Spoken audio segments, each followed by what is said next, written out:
আসসালামু আলাইকুম everyone, welcome to my channel. আজকে আমি আপনাদের জন্য নিয়ে আসছি দুটি ডিম দিয়ে খুবই মজাদার সুস্বাদু একটি রেসিপি। এই রেসিপিটা দেখতে যেমন সুন্দর হয়েছে, খেতেও কিন্তু অসাধারণ হয়েছে। অল্প কিছু উপকরণ দিয়েই তৈরি করে নিতে পারেন এই রেসিপিটি। দেখে নিন প্রস্তুত প্রণালী। রেসিপিটি তৈরি করার জন্য প্রথমে আমি এখানে নিয়ে নিচ্ছি 2 কাপ ময়দা, দিয়ে দিচ্ছি স্বাদ মতো লবণ, দিয়ে দিচ্ছি চাট মশলা, দিয়ে দিচ্ছি সামান্য একটু পাঁচফোড়ন গুঁড়ো দিয়ে আমি ময়দাটার সাথে ভালোভাবে মিক্স করে নিচ্ছি। মিক্স করে নিয়ে এটাতে আমি দিয়ে দিব পানি। পানিটা আমি ঢেলে দিব না, এভাবে হাত দিয়ে একটু ছিটিয়ে দিব।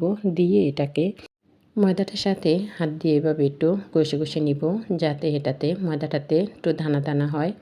আর এই তো দেখুন ময়দাটাতে সুন্দর একটি দানা দানা হয়ে গেছে। এখন আমি এগুলাকে একটু চেলে নিব। আমি এরকম একটি চালনি নিয়ে চেলে নিচ্ছি। উপরে যে দানা দানা হয়েছে সেটাকে আমি একটু আলাদা করে নিচ্ছি। আর এই তো দেখুন কত সুন্দরভাবে দানাগুলো হয়ে গেছে। এখন আমি এগুলাকে আলাদা করে একটি বাটিতে রেখে দিয়েছি। আর যেটা নিচে যে মিশ্রণটা ছিল ময়দাটা, সেটাকে আমি পানি দিয়ে একটি লিকুইড ব্যাটার তৈরি করে নিব। এটাতে আমি দিয়ে দিচ্ছি পরিমাণ মতো লবণ, দিয়ে আমি ময়দাটার সাথে একটু মিক্স করে নিয়ে এখন আমি এটাতে দিয়ে দিচ্ছি পানিটা আমি একবারে দিব না, অল্প অল্প করে পানি দিয়ে আমি একটি লিকুইড ব্যাটার তৈরি করে নিব। এভাবে আমি পানির সাথে ভালোভাবে মিক্স করে নিব। আর এই তো দেখুন ব্যাটারটা একদম রেডি। ব্যাটারের ঘনত্বটা কীরকম হয়েছে আপনারা দেখেই বুঝতে পারছেন। এখানে আমি নিয়ে নিচ্ছি আলুগুলো আমি সিদ্ধ করে নিয়েছি, নিয়ে একটু কুচি করে নিয়েছি। দিয়ে দিচ্ছি পেঁয়াজ কুচি, দিয়ে দিচ্ছি কাঁচামরিচ কুচি, দিয়ে দিচ্ছি স্বাদ মতো লবণ, দিয়ে দিচ্ছি একটি ম্যাগি মশলাটা দিয়ে এখন আমি দিয়ে দিব দুটি ডিমগুলো আমি এভাবে কুচি করে নিচ্ছি। আর এই তো দেখুন ডিমগুলো কুচি করে নেওয়া হয়ে গেছে। এখন আমি হাত দিয়ে সবগুলো উপকরণ একসাথে ভালোভাবে মিক্স করে নিব। আর এই তো আমি ভালোভাবে মিক্স করে নিচ্ছি। আর মিক্স করে নেওয়া হয়ে গেছে দেখুন। এখন আমি হাতে একটু তেল লাগিয়ে নিচ্ছি। তেল লাগিয়ে নিয়ে এটাকে আমি গোল গোল একটি শেপ দিয়ে নিব।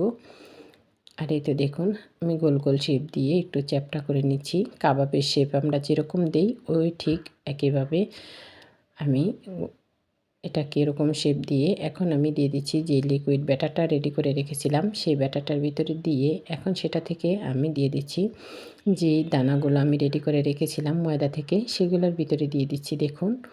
দিয়ে আমি এটার চারপাশটা সুন্দরভাবে লাগিয়ে নিচ্ছি। আর এই তো আমি একটু হাত দিয়ে চেপে চেপে দিচ্ছি।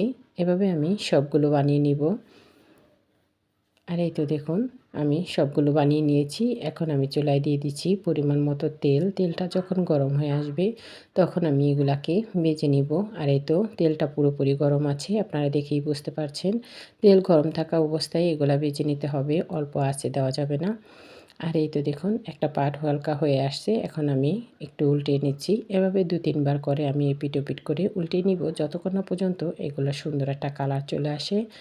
আর এই তো দেখুন কত সুন্দর একটা কালার চলে আসছে। আমি আবারও একটু উল্টে নিচ্ছি। এখন আমি এগুলাকে নামিয়ে নিব। দেখুন দেখতে কতটা ক্রিস্পি হয়েছে।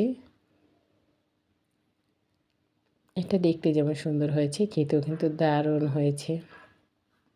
দেখুন এটা দেখতে কতটা লোভনীয় হয়েছে। ছোট বড় সবাই এই রেসিপিটা খেতে খুবই পছন্দ করবে। আপনারা একবার হলেও এই রেসিপিটা বাসায় তৈরি করবেন।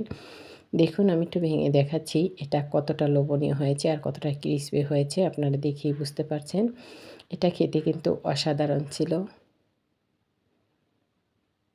দেখুন দেখতে কতটা সুন্দর হয়েছে মাশাআল্লাহ। আপনারা একবার হলেও এই রেসিপিটি বানাবেন। সবাই ভালো থাকবেন। আল্লাহ হাফেজ সবাইকে।